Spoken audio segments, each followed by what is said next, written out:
Selamat pagi. Hari ini hari Sabtu tanggal 13 Januari 2024 ya. Umay Dayak kembali mau berbagi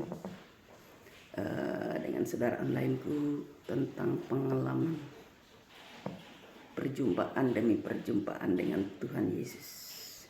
Baik langsung maupun mendengar suaranya, baik lewat mimpi ya. Ini sering sekali. Nanti Umay Dayak akan ceritakan satu persatu ya.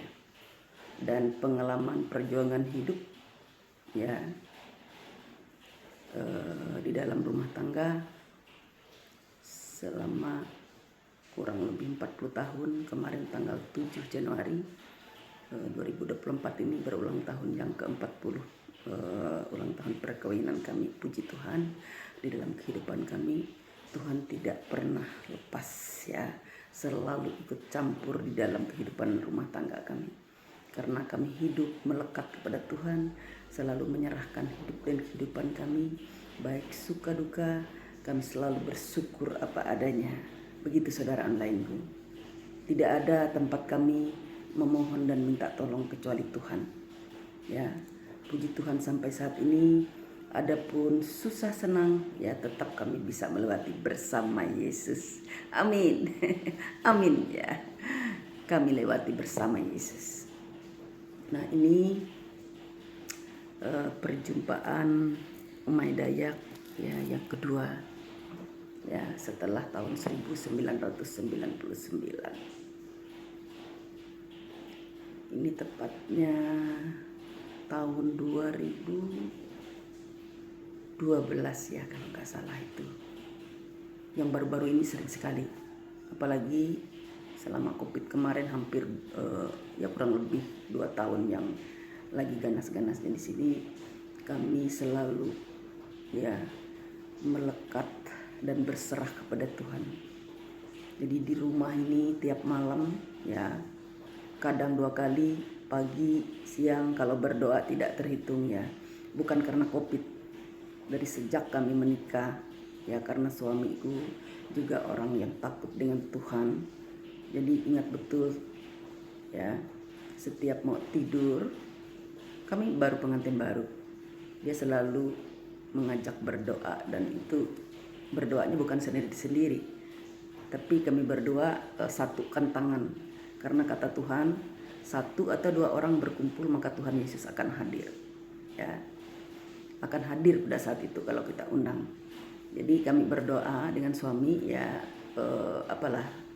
bukan menumpang tapi satu digenggam tangan Umay Dayak gini, terus dia genggam lagi ya, kami berdoa, doa untuk keutuhan rumah tangga, doa untuk kesehatan ya, perlindungan Tuhan, begitulah ya. Kami memupuk dan merawat iman kami sejak kami kecil ya di dalam perut, karena orang tua kami memang Kristen ya, dari orang tuaku sampai meninggal juga, sampai dipanggil oleh Tuhan ya, masih dalam posisi ayahanda sebagai ketua jemaat di GKE Gereja Goha ya, tempat kami lahir di sana, Banama Tingang. Beliau begitu melekat kepada Tuhan, tidak banyak ngomong ya. Orang tua kami ya, ayahanda kami itu diam ya, yang keluar itu emas. Boleh nanti orang-orang yang berada di sekitarnya, orang kampung Goha, anak cucunya, siapapun yang dekat dengan dia, pasti penilaiannya sama dengan Umay Dayak. Karena kami dididik, dilahirkan dengan kebenaran ya, dia selalu mengajarkan kebaikan. Kita nanti percuma ya, kalau kita kelahi, kita mengadu, kita pasti dimarahin. Jadi oleh sebab itu anak-anaknya tidak suka kelahi. Kadang-kadang kalau diganggu ya kita lari, bukan karena takut ya, karena ajaran orang tua seperti itu. Kelahi itu kalau kita saling meladani ya sama aja dosanya. Nah itu saudara online itu, bukan berarti ya kalau kita difitnah, kita diapa-apan, kita diam, itu bukan karena kita takut, karena kita salah, bukan. Itu ajaran Tuhan ya. Orang menampar pipi kananmu, engkau kasih lagi pipi kirimu, iya kan? Benar. Itu yang diajarkan orang tua. Itu jitu ya, pendidikan seperti itu. Jadi kita sejak kecil tidak suka yang namanya kelahi-kelahi. Iri dengki itu jauh dari hati kita ya. Itu ajaran dari orang tua sejak kecil. Sampai sekarang pun Umay Dayak tidak pernah mempunyai rasa iri dengki dengan orang sukses, dengan orang kaya, dengan orang cantik, dengan orang apapun juga kesuksesan orang. Umay Dayak bersyukur, malah bangga ikut mensupport gitu. Termasuk juga suami, termasuk juga anak-anak. Umay Dayak yang pertama kali mengucap syukur dengan Tuhan, berdoa. Ketika suami dan anak-anak dan orang-orang di sekitar Umay Dayak, saudara-saudara yang sukses dan berhasil, Umay Dayak selalu berdoa. Jadi ketika kita murni hati kita, bersih, doa kita akan dikabulkan. Amin? Amin ya. Doa kita pasti dikabulkan. Tuhan akan datang ketika hati kita itu bersih, murni ya. Di hati kita tidak ada iri dengki, di hati kita tidak ada dendam. Kita wajar bisa marah, bisa, karena kita daging ya, kita manusia, wajar. Tapi setelah itu kita minta ampun dengan Tuhan, dengan yang bersangkutan. Kalau ada membuat hati kita tidak nyaman, kita cepat memaafkan dan saling memaafkan. Begitu saudara online itu ya. Ini pengalaman pribadi dari kecil orang tua mendidik sampai saat ini kita turunkan lagi ke anak-anak kita ya. Umay Dayak dan suami ya lebih banyak berdoa. Kalau ada permasalahan di dalam keluarga ya, berserah kepada Tuhan, minta pertolongan, minta petunjuk. Kita jangan marah juga dengan Tuhan kalau tidak serta-merta langsung dijawab. Bukan, kita tidak bisa mengatur Tuhan, saudara online itu ya. Itu semua indah pada waktunya, Tuhan yang tahu ya, karena dia punya langit bumi isinya, tubuh dan jiwa kita ini milik Tuhan, anak-anak kita milik Tuhan, harta kekayaan milik Tuhan ya. Wajar dong kita harus berserah kepada dia ya, karena punya dia semua. Kita mau apa kalau diambil? Begitu kira-kira mungkin ya. Itulah yang bisa kami terapkan di dalam kehidupan berumah tangga, berkeluarga dengan anak-anak, menantu dan cucu ya. Kami berdua dengan suami lebih banyak memperlihatkan tindakan daripada nanti banyak ngomong tapi tidak dengar. Kami tunjukkan aja ya dengan perbuatan, karena itu yang dikehendaki oleh Tuhan. Karena kalau kita banyak ngomong, kalau salah kan bikin dosa gitu. Jadi kalau kita tunjukkan apa yang baik ya, kalau orang atau anak kita tidak menuruti, bukan salah kita. Kita sudah melakukan yang terbaik. Tiap malam berdoa, kebaktian, terus sebelum berangkat kerja ya, sebelum makan, semua di mana saja kita berdoa, berserah kepada Tuhan. Kapanpun ya, kita ini bebas ya dengan Tuhan Yesus. Mau di hutan, mau di perjalanan, kita boleh aja berdoa. Panggil aja nama Yesus, minta pertolongannya, pasti dia akan datang. Di konten-konten Umay Dayak nanti yang berikutnya, kejadian demi kejadian yang dengan pertolongan Tuhan terjadi, akan Umay Dayak bikin konten. Nah untuk kali ini ya, konten Umay Dayak tentang pertolongan Tuhan ketika kami tersesat, saudara online itu.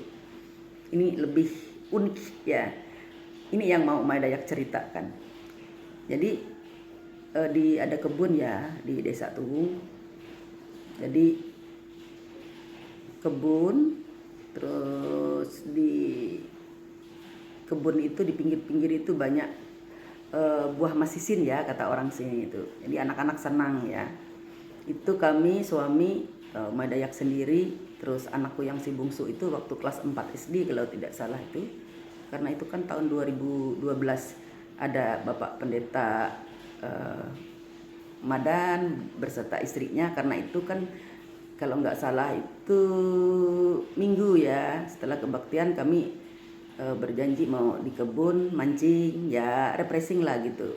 Karena beliau senang ya, waktu dulu dia pelayanan di gereja Galilea ya. Kami setelah makan siang, singkat cerita ya, kami bertujuh, ada anak angkatku ya, sekarang sudah nikah ya, sudah tidak bersama lagi di kampung. Dulu waktu dia kelas 1 SMA lulus sampai kuliah di UT itu semester 5. Rupanya dia tidak sanggup ya kuliah, kita tidak tahu.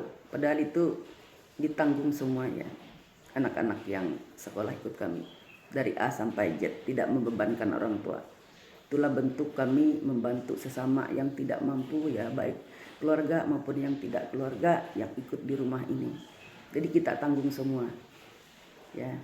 Nah, singkat cerita kembali ya ke pertolongan Tuhan yang kita kalau mendengarnya itu simpel, kecil saja, tapi itu luar biasa. Menurut umat Dayak luar biasa. Ketika kita memanggil nama Tuhan, ketika itu juga, pada saat itu juga sesuatu akan pasti terjadi ya. Singkat cerita, kami masuk ke kebun mesisin itu. Awalnya di pinggir-pinggir yang dekat kebun tidak ada buah sama sekali. 1 meter, 2 meter agak masuk ke dalam, mulai adalah buahnya sedikit-sedikit. Jadi berpencar. Ya, karena anakku tuh memang yang mengasuh itu ya keponakanku Ida. Mudah-mudahan Ida mendengarkan ya.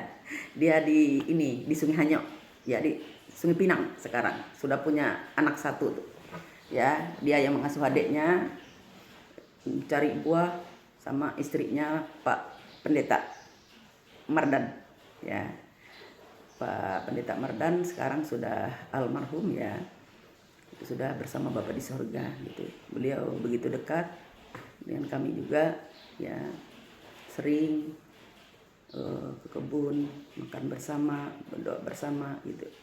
Terus Bapak ya, suami Umay Dayak dan Pak Madan tidak ikut mencari buah karena Umay Dayak nih kalau yang mencari buah seperti itu ya udah anak-anak lah gitu. Kami ngobrol aja dari pinggir batas kebun Umay Dayak itu 5 meter aja. Kalau ditengok itu ya pondok kami kelihatan sebenarnya. Cuman oleh rimbunan kebun karet ya, jadi agak tertutup gitu. Nggak kelihatan. Kalau misalnya nggak ada pohon, itu kita 100 meter nyampe kan pandangan kita. Sudah kelihatan pondok. Cuman karena ada kebun ya, ada kebun karet, ada itu ya yang lain, jadi tidak kelihatan pondoknya dari tempat kami berdiri. Nah, singkat cerita, anakku si bungsu ini sama si Ida dengan istrinya Pak Pendeta Mardan, ya tetap mencari buah mesisin ini, semakin banyak katanya, sampai dia tante, Mina, bahasa Dayaknya tante itu Mina. Kami cari ini banyak nih katanya, sampai topinya dilepas untuk tadi kan awalnya nggak ada gitu buah tuh di pinggir-pinggir yang dekat kebun. Semakin ke dalam semakin banyak katanya. Jangan jauh-jauh lah. Tuh aku teriakin. Jadi kami bertiga suami dengan Pak Pendeta Mardan ya ngobrol gitu. Berdiri aja. Nah aku lihat jam. Aku bawa jam. Kami tuh jam 2 tuh masuk ke situ cari buah mesisin itu. Sudah aku lihat jamku jam 4. Loh Pak aku bilang, anak-anak mana? Ini sudah jam 4 loh. Sudah kita cepat balik ke Palangkaraya. Karena lumayan ya kalau padat jalan itu dari Tuwung itu bisa 1 jam baru nyampe gitu. Nanti kita kemalaman loh di jalan. Ya dipanggil lah bilang bapak. Kalau kita nyusul kan jauh. Umay Dayak teriak. Panggil Ida. Ida itu nama ya. Kalau bahasa Batak Ida itu lain lagi. Nama anak yang ikut aku, anak angkatku. Bawa adikmu sudah. Yuk kita kembali ke pondok. Terus ada sahutan jauh sekali.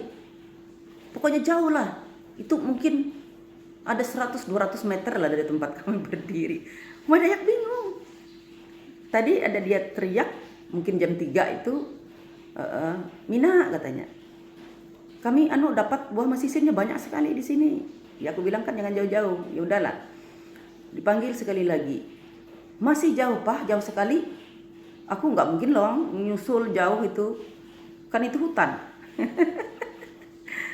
Jadi ketika aku memandang ke kiri, ke kanan, ke belakang, ya, ke depan, yang tadinya pohon mesisin, ya, itu kok berubah jadi kayak pohon pinus sampai menjurus ke atas itu, ya, sampai menjulang sampai ketutup. Kalau saya bilang langit nggak mungkin lah ya. Tapi kalau pandangan itu pokoknya rapat padat, nggak bisa melihat sejauh mata memandang sekeliling ini, nggak bisa tembus, nggak lihat apa-apa. Cuman ada pohon yang seperti pagar, kayak di pagar kita. Kami bertiga. Terus saya bilang sama bapak, "Pak, kalau kita ke pondok kemana ya?" Aku bilang. "Ke situ," bilang bapak. "Salah." Bilang Pak Madan ke sana.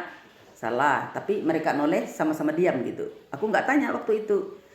Nggak tanya waktu itu apa yang dilihat mereka, ya. Tunggu dulu ya. Ini seru ini. Terus, enggak, saya bilang. Tadi kan kita bertiga ini berdiri, nggak kemana-mana. Dari kebun karet kita kan 5 meter aja, aku bilang. 5 meter dari mesin ini. Tapi kok sekarang kayak di ini, aku bilang gitu. Nggak kelihatan. Sana pondok kita. Aku ingat betul kalau sudah sore matahari ini di sana. Pondok kita di timur, itu kan barat. Ingat betul, enggak, bilang bapak. Nah ini sudah ada nggak yang beres ini. Umay Dayak bilang, Umay Dayak nyaring aja bapak sama Pak Pendeta Madan ngobrol aja terus. Dipanggil anakmu, enggak, aku malas manggil, aku bilang jauh sekali mereka. Sudah sekali aja aku panggil. Ida, bawa adekmu sudah, kita mau balik ke Palangkaraya pondok. Jauh suaranya. Umay Dayak langsung berdoa sendiri. Karena melihat bapak sama Pak Pendeta Madannya ngobrol asik aja gitu. Feelingnya Umay Dayak lain. Oh ini sudah ada yang gak beres ini. Sudah kuasa kegelapan ini. Kok kita dipagar gitu. Sama anak-anak jauh gitu. Ya langsung berdoa lah Umay Dayak. Tuhan Yesus tolong pada saat ini kami tersesat. Tunjukkan jalan, kami mau kembali ke pondok. Kami mau balik ke Palangkaraya. Dalam nama Yesus kami berdoa. Kuasa setan, kuasa kegelapan jauh. Dalam nama Yesus, dalam nama Yesus, dalam nama Yesus. Kami usir kuasa kegelapan setan yang mau mengganggu. Terima kasih Tuhan Yesus, haleluya, amin. Gitu aja doa ya Umay Dayak. Setelah buka amin, mata dibuka, pucuk karet yang 5 meter tadi kelihatan, pondok udah kelihatan.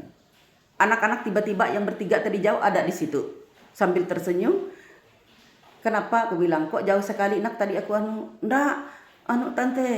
Kami itu sebenarnya pas tante teriak itu, pas tante teriak itu kami lari ke suara, tapi ada apa sih yang nyangkut di kakinya tuh jatuh sampai 3 kali si Ida tuh, dia pegang tangan adiknya, istri Pendeta Madan di belakang gitu. Ketika aku berdoa, ketika amin, anak-anak sudah 2 meter aja dekat kami. Nah lalu bapak sama Pak Madan senyum-senyum, "Nah tuh pucuk karet, yuk kita kembali ke pondok," saya bilang gitu. Sudahlah kami kembali ke pondok. Terus apa di pondok, Umay Dayak cerita, lalu istri Pak Madan bersama si bungsu sama si Ida ini sampai di sininya biru ungu-ungu semua oleh makan buah mesisin yang banyak katanya, sampai dibawa di topinya banyak lagi. "Semakin banyak teh, pas kami ke dalam semakin banyak," katanya. Umay Dayak diam aja. Cuman tanya dengan bapak sama Pak Madan, "Pak Madan, waktu ku tanya tadi pondok kita di mana itu, memangnya apa yang kalian dua lihat?" "Kayu tinggi," katanya. "Banyak pagar, berarti sama dong." Nah aku langsung di situ aku bilang, sudah ada yang nggak benar ini ya, sudah ada kuasa kegelapan ini. Aku langsung berdoa, aku bilang, "Pak Pendeta Madan, maaf ya, ini almarhum ya Pak Pendeta Madan, minta maaf ya, tapi ini cerita benaran ya. Barangkali istrinya mendengarkan, suamiku juga akan melihat nih nanti, terus Ida sama si bungsu juga akan menonton ini ya. Ini benaran, ini benar-benar terjadi ya. Mujizat Tuhan itu ketika kita mengandalkan Dia, saat itu juga Dia akan jawab." Bapak ada berdoa nggak tadi? Minta maaf ini ya. Lupa katanya, nggak ada. Aku berdoa tadi, aku bilang minta petunjuk karena sudah aku merasa ada yang tidak beres, aku bilang. Sudah ada kuasa kegelapan. Masa anak kita sekejap aja sudah berapa kilo panggil nggak kedengaran. Jauh sekali, aku bilang gitu. Terus aku ngeliling kiri, kanan, depan, samping, semua kayak pohon pinus sampai separuh langit. Berarti ada yang nggak beres dong, saya bilang gitu. Ketawa aja, sampai rumah cerita lagi dengan bapak. "Benar juga ya Pak," saya bilang gitu. Kalau kita mengandalkan Tuhan itu, ya itu semudah membalikkan tangan ya.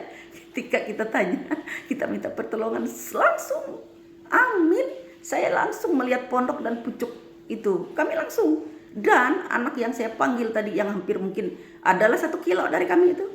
Saya berapa menit sih berdoa, paling Nggak sampai 5 menit, itu pendek banget itu. Ya, kok anak-anak tiba-tiba ada dekat kami, sudah ngumpul. Itu benar-benar ya, kekuasaan Tuhan itu luar biasa. Mujizatnya nyata, saudara online itu.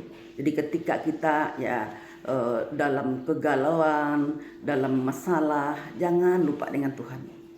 Biar aja mulut ini ya terus mengucapkan ya syukur dan nama Tuhan Yesus. Nggak apa-apa ya, karena dia pasti akan datang. Begitu mungkin kesaksian Umay Dayak. Itu pertolongan Tuhan ya, bukan perjumpaan juga sih. Perasaan Umay Dayak, Tuhan Yesus datang pada saat itu. Dia datang. Umay Dayak benar ya, kalau berdoa, kalau di tempat sesuatu tuh bisa merasakan. Kalau orang bilang indigo ya, tapi itu bukan anugerah yang dikasih Tuhan untuk Umay Dayak. Untuk merasakan sesuatu, untuk melihat apa dengan orang ini. Ya, kalau kita 5 menit aja ya memandang wajah dan matanya, Umay Dayak pasti sudah bisa tahu apa yang di dalam hatinya gitu. Itu bukan indigo, itu karunia yang dikasih Tuhan untuk Umay Dayak ya. Umay Dayak tidak bisa meramal, tidak bisa apa-apa, tidak. Ya, tetapi begitu melihat pada saat itu. Ya. Misalnya orang sakit, misalnya orang itu mau jahat, pasti tahu. Begitu karunia yang dikasih Tuhan ya, bukan tabib, bukan dukun ya, tapi itu karunia yang dikasih Tuhan. Karena Umay Dayak selalu melekat dengan Tuhan. Ada segala sesuatu pertama kali untuk Tuhan dulu. Umay Dayak minta tolong ya. Begitu saudara melanjutkan. Tuhan Yesus memberkati kesaksian Umay Dayak pada hari ini.